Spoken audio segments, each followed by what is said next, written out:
नमस्कार, UP live देख रहे हैं आप। साथ आपके मैं हूं ज्योति आर्या। चलिए बुलेटिन का आगाज करते हैं। गोरखपुर दौरे पर पहुंचे मुख्यमंत्री योगी आदित्यनाथ ने राष्ट्रीय स्वच्छ वायु कार्यक्रम के तहत कार्यशाला में भाग लिया। सीएम योगी ने कार्बन उत्सर्जन कम करने, जल संरक्षण और जन भागीदारी की जरूरतों पर जोर दिया। ये रिपोर्ट देखिए।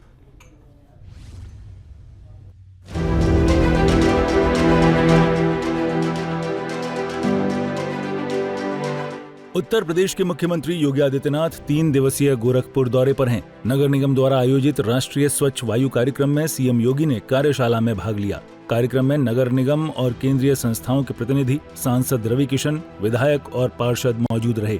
कार्यशाला में सीएम योगी ने कहा कि पर्यावरण को स्वच्छ बनाए रखने के लिए जन भागीदारी जरूरी है। सरकार कार्बन उत्सर्जन कम करने के लिए लगातार प्रयास कर रही है, लेकिन जब तक जनता नहीं होगी तब तक पर्यावरण संरक्षण पूरी तरह संभव नहीं होगा। चर्चा का विषय बना करके इसके समाधान का रास्ता सामूहिक रूप से करने की एक रणनीति पर कार्य करना प्रारंभ किया है।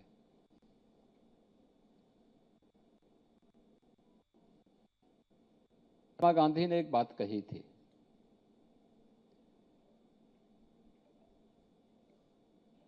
कि हमारी ये प्रकृति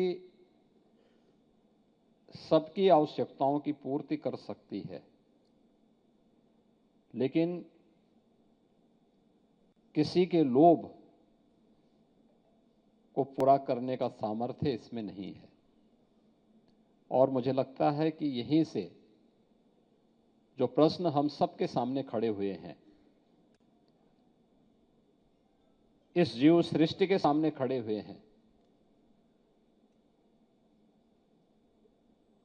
हम इसका समाधान उसी में देख सकते हैं। एयर क्वालिटी इंडेक्स में गोरखपुर ने एक अच्छी छलांग लगाई है। आपके सामने नवंबर से फरवरी का महीना राष्ट्रीय राजधानी क्षेत्र के अंदर जो स्थितियां पैदा होती हैं, जिसमें माननीय उच्चतम न्यायालय को बार बार इंटरवेन करने के लिए मजबूर होना पड़ता है, वह दृश्य भी होता है जिसमें पूरा एनसीआर क्षेत्र एक गैस चैम्बर में बदल जाता है। और उस समय देश के जितने भी लंग्स विशेषज्ञ होते हैं, इनके द्वारा एक हेल्थ अलर्ट जारी किया जाता है और हेल्थ इमरजेंसी के रूप में ये लोग कहते हैं कि जो भी लंग्स के पेशेंट हैं वे सावधानी रखें, घर के बाहर न निकलें, मास्क लगाएं, या फिर और भी बहुत सारी सावधानी उस समय इनके द्वारा दी जाती है। आखिर कौन है इसके लिए जिम्मेदार?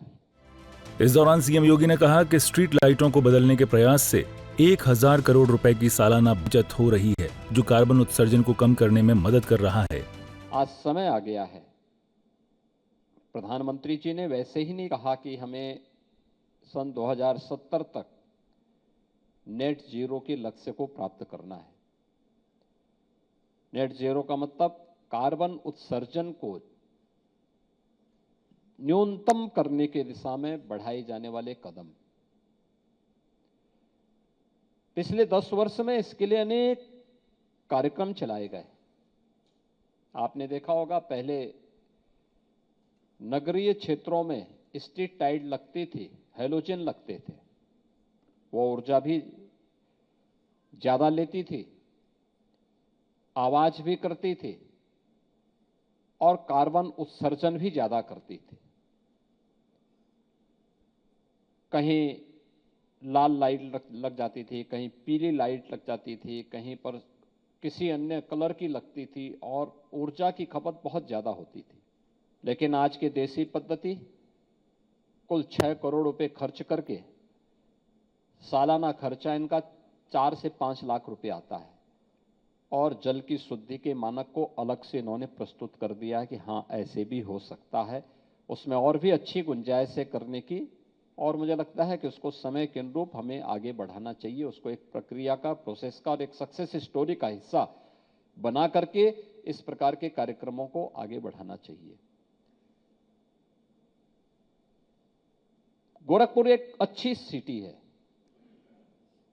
और अच्छी सिटी इसलिए कि अगल बगल पर्याप्त फॉरेस्ट है, हमारे पास लैंड पर्याप्त मात्रा में अगल बगल के क्षेत्रों में भी है,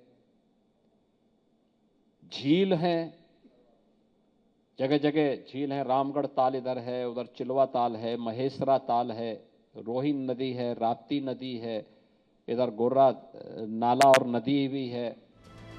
गोरखपुर में आयोजित राष्ट्रीय स्वच्छ वायु कार्यक्रम में सीएम योगी ने पर्यावरण संरक्षण और जन भागीदारी की जरूरत पर जोर दिया।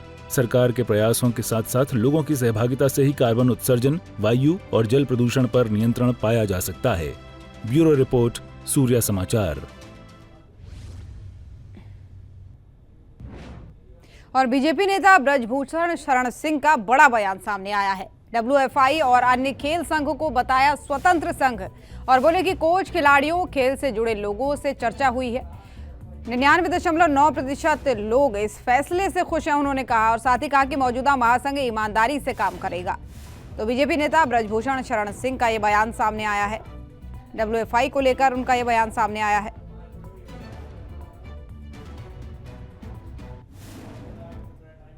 देखिए, भारतीय कुश्ती संघ या और खेल संघ ये स्वायत्त संस्था है, इंडिपेंडेंट बॉडी है। कुछ प्रकरण ऐसा हुआ कि सरकार ने हस्तक्षेप किया और बैन लगाया। दोबारा चुनाव हुआ, संजय सिंह उर्फ बबलू जो बनारस के रहने वाले हैं, सुप्रीम कोर्ट के निर्देश पर चुनाव हुआ, चुनाव जीते, रात में फिर बैन लग गया। और कोर्ट में भी ये प्रकरण गया, सरकार के भी संज्ञान में ये प्रकरण गया। सरकार ने देश के कोचों से, खिलाड़ियों से, खेल के जानकारों से, खेल से जुड़े वकीलों से सबसे विचार विमर्श करने के बाद ये फैसला लिया और अपना प्रतिबंध वापस हटाया, क्योंकि इससे खेल का नुकसान बना हुआ था, नुकसान हो रहा था। एक अनिश्चितता थी कुश्ती जगत में कि टीम जाएगी कि नहीं जाएगी, नेशनल होगा कि नहीं होगा, और इसी में 2 रैंकिंग के टूर्नामेंट हमारे छूट गए, क्योंकि टीम भेजने का अधिकार, सिलेक्शन करने का अधिकार, नेशनल कराने का अधिकार फेडरेशन के पास है। कोई भी सरकार हो वो डायरेक्ट टीम नहीं भेज सकती। तो ये सरकार ने जो फैसला लिया है, बहुत सोच समझ करके, विचार विमर्श करके कुश्ती खेल के हित में लिया है। और संभल में होली का उत्साह आखिरी पड़ाव पर है। वहीं सुरक्षा को लेकर पुलिस ने फ्लैग मार्च किया। वहीं खग्गूसराय मंदिर पर कड़ी निगरानी रखी जा रही है। तो वहीं दूसरी ओर शाही जामा मस्जिद की पुताई ASI की देखरेख में हो रही है। प्रशासन त्योहार और मस्जिद कार्यों पर सख्त नजर बनाए हुए है। ये रिपोर्ट देखिए।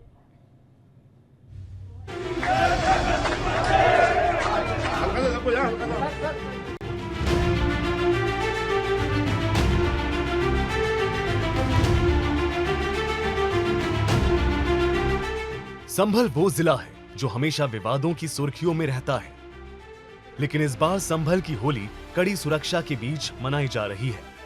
होली के त्योहार को लेकर संभल जिले में खुशी का माहौल है। वहीं सुरक्षा व्यवस्था को लेकर प्रशासन सतर्क है। सुरक्षा व्यवस्था को लेकर पुलिस ने संभल में फ्लैग मार्च किया।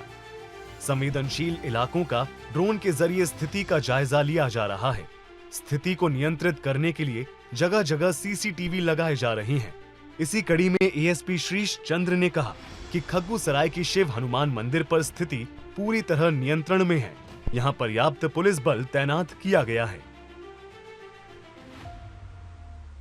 खग्गूसराय स्थित तारकेश्वर महादेव मंदिर पर पूरी तरह शांति व्यवस्था है और पर्याप्त पुलिस बल लगाया गया है और लोग उल्लास के साथ होली खेल रहे हैं और किसी में भी किसी प्रकार कोई भय नहीं है और होली कुशलतापूर्वक खेली जा रही है। सर क्या सीसीटीवी कैमरा और ड्रोन से भी यहाँ सुरक्षा व्यवस्था देखी जा रही है? सीसीटीवी के माध्यम से यहाँ सुरक्षा व्यवस्था परखी जा रही है और संवेदनशीलता पर नजर रखी जा रही है। साथ ही ड्रोन भी स्थापित है, इसके माध्यम से छतों की निगरानी की जा रही है। तो वहीं दूसरी ओर संभल की कथित शाही जामा मस्जिद में पुताई का काम चालू हो गया है। एएसआई की टीम की मौजूदगी में मस्जिद में पुताई का काम जारी है। इसके लिए मस्जिद कमेटी ने पुताई के सभी इंतजाम पूरे कर लिए हैं। इस मामले में मस्जिद कमेटी को इलाहाबाद हाई कोर्ट ने 7 दिनों का समय दिया है। पुताई का काम मस्जिद कमेटी को कोर्ट के दिए समय पर पूरा करना होगा। प्रशासन की सख्ती को देखते हुए एएसआई के अधिकारी खुद मस्जिद के अंदर मौजूद रहकर काम की निगरानी कर रहे हैं। वो एक जो ऐतिहासिक सच्चाई है, तथ्य उन्होंने उस पर कहा है और उन्होंने कहा कि विष्णु हरि का कार वहीं हुआ था और कूप मिले हैं, साक्ष्य भी हैं, तो वो है और उसको सब स्वीकार कर रहे हैं। लेकिन इसके साथ साथ जिस तरह से होली का त्योहार है और अगर कहीं कुछ भी कोशिश की जा रही तो दूसरे को किसी की भावनाएं आहत न हो, होली का भी त्योहार हो और जुमे की नमाज भी हो, इसी तरह का एक वातावरण बन गया है और लोग उसी वातावरण में खुशियों में ये त्योहार मनाएंगे। देखिए, इसमें कोई विवाद का विषय नहीं है, त्योहार है। होली आज से नहीं, कई सैकड़ों साल से लोग मिलकर मनाते रहे और होली के दिन तो सब गले मिलते हैं, एक दूसरे को रंग लगाते हैं और खुशियों का त्योहार माना जाता है। तो इसमें विवाद का कोई विषय ही नहीं है। जुमे की नमाज भी होगी और होली भी मनाई जाएगी। इस पर बहुत बयानबाजी करके कुछ लोगों ने माहौल को खराब करने की कोशिश की। सब लोग मिलकर होली मनाए, मैं होली की बहुत शुभकामना देता हूं। संभल में होली का त्योहार हर्षोल्लास के साथ मनाया जा रहा है, जबकि प्रशासन सुरक्षा व्यवस्था को लेकर सतर्क है। पुलिस बल की तैनाती और ड्रोन निगरानी से स्थिति को नियंत्रित किया जा रहा है। तो वहीं शाही जामा मस्जिद की पुताई को लेकर प्रशासन ने सख्ती दिखाई है और एएसआई की टीम की देखरेख में काम किया जा रहा है। इससे ये साफ है कि प्रशासन किसी भी स्थिति से निपटने के लिए पूरी तरह तैयार है। ब्यूरो रिपोर्ट, सूर्या समाचार। और उधर संभल में 46 साल बाद खग्गूसराय के शिव हनुमान मंदिर के कपाट खुले, जिसे लेकर लोगों में उत्साह है। लोग भजन कीर्तन और होली खेलकर खुशी मना रहे हैं। प्रशासन ने ड्रोन और सीसीटीवी से कड़ी निगरानी रखी है। ये रिपोर्ट देखिए।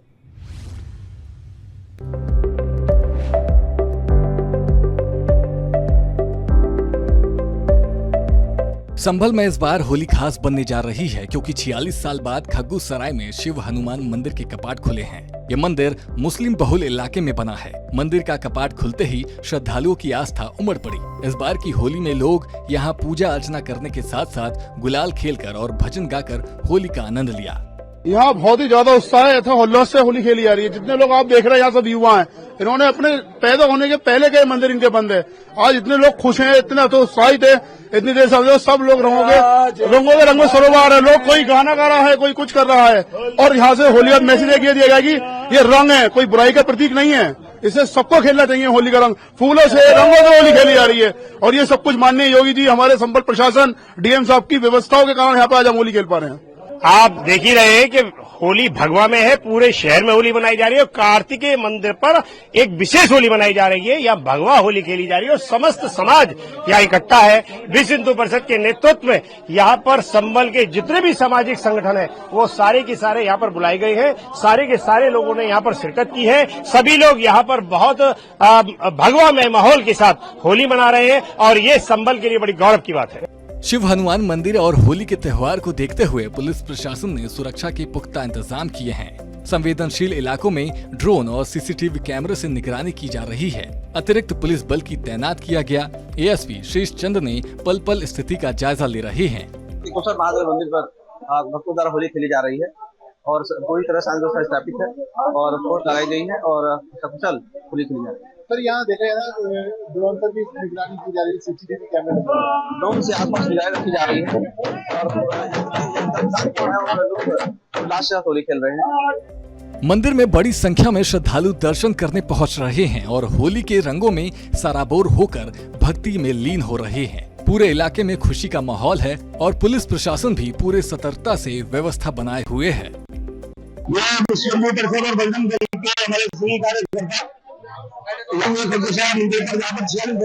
होली का पर्व मनाया जा रहा है, बड़े खुशी का माहौल है।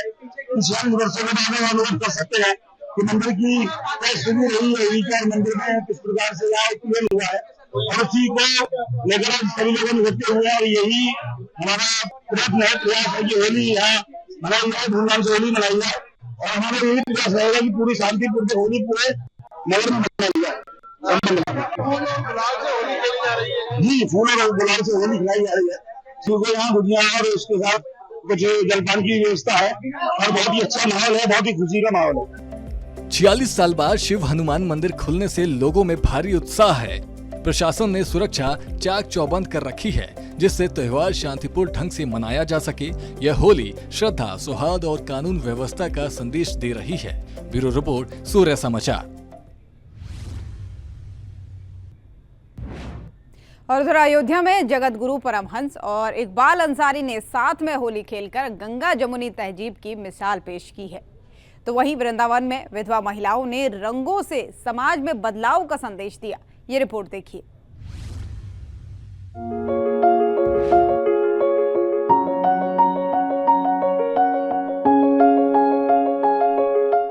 अयोध्या और मथुरा की होली देश भर में अपना एक अलग ही महत्व रखती है।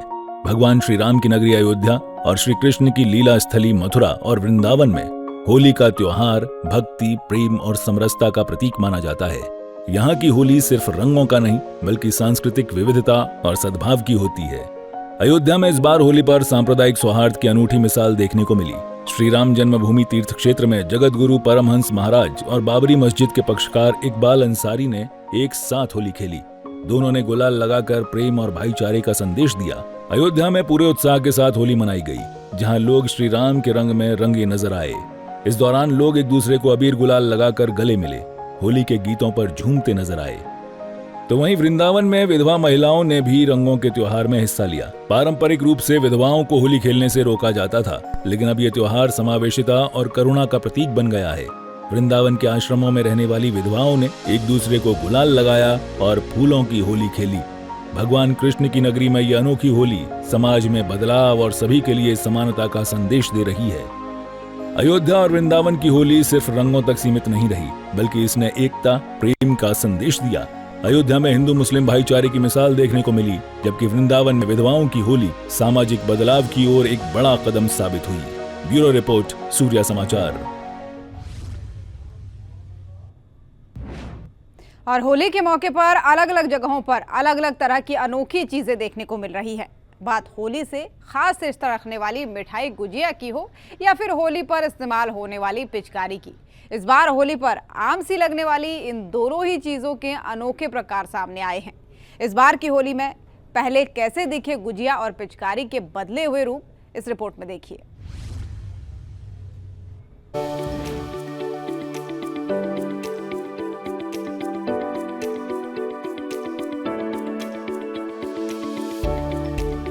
होली के त्योहार पर इस बार बाजारों में कुछ खास तरह के उत्पाद देखने को मिले हैं। इन उत्पादों में सबसे अलग है होली के मौके पर खास अहमियत रखने वाली मिठाई गुजिया। और इस बार गुजिया कुछ जगहों पर अलग अंदाज में दिखी है। इसमें बात सबसे पहले गोंडा की, जहां पर एक खास तरह की गुजिया बनाई गई है। यहाँ पर गोल्डन गुजिया बनाई गई है।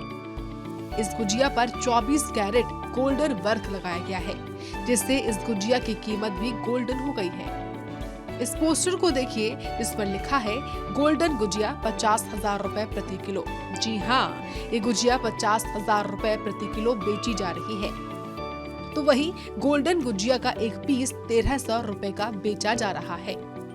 गुजिया की खासियत ये 24 कैरेट गोल्ड से वर्क लगा हुआ है, पिस्ता है, चिलगोजा है और कश्मीरी केसर है। और जो स्टफिंग है वो स्पेशल ड्राई फ्रूट से स्टफिंग है। कुछ और चीजें हैं जो भी स्टफिंग की गई हैं, जिससे टेस्ट और स्वास्थ्य दोनों के लिए फायदेमंद है।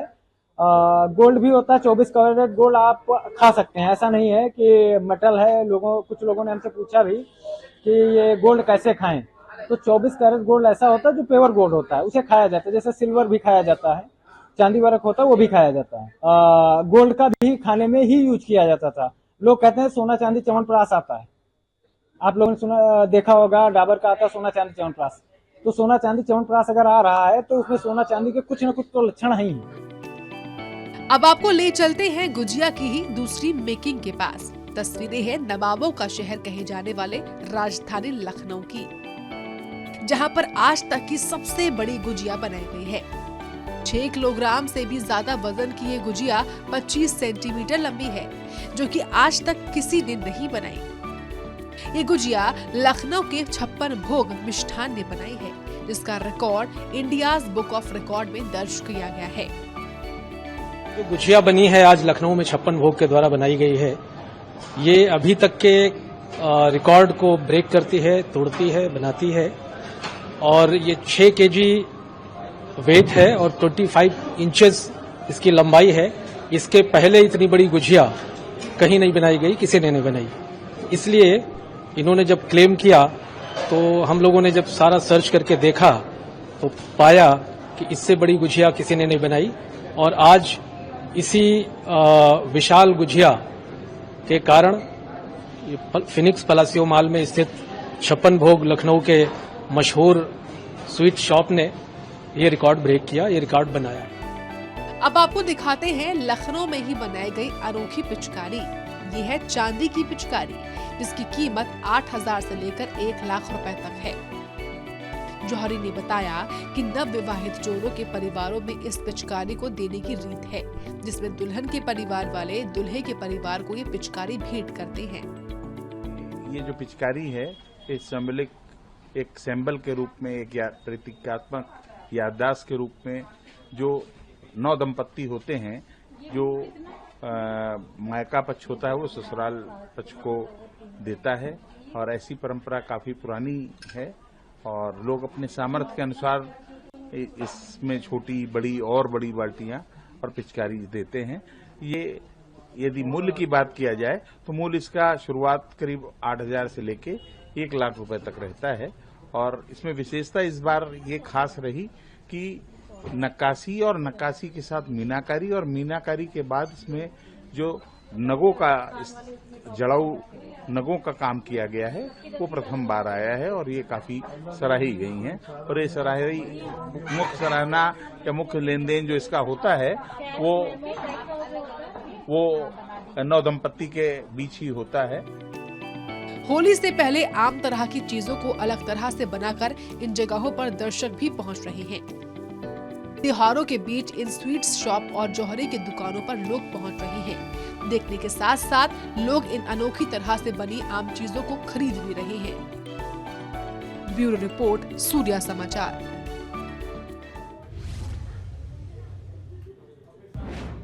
तो फिलहाल के लिए इस बुलेटिन में मेरे साथ बस इतना ही। देश और दुनिया की बाकी खबरों के लिए आप देखते रहिए सूर्या समाचार। नमस्कार।